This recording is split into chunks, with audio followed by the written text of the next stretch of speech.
Safelika, naona no Safelika.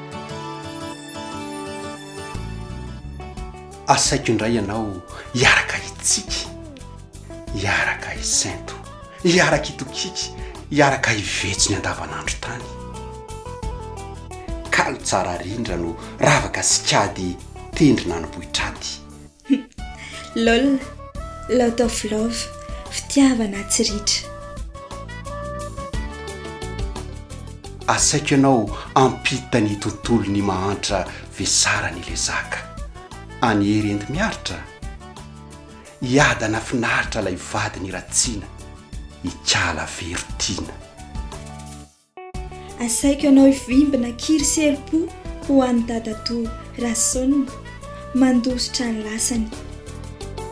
Asaiko ianao anitsy, asaiko ianao hijery ny vava tsy mitsitsy sy ny ajejondra ely mitondra tokantrano.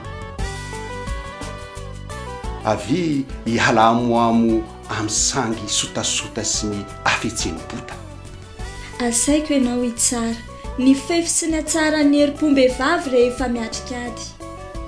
Ny fandeferana sa hibodo ankateserana, hijoro amaro faty sa hiezaka hitanty izay sitrapony ray.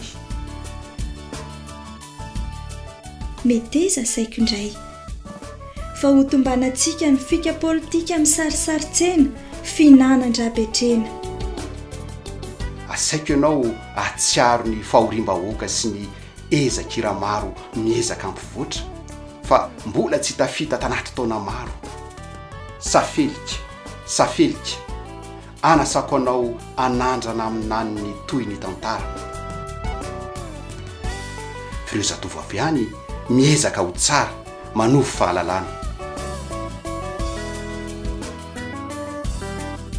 Faranako sahady, asaiko ianao hitady, aiza mbo hitrady.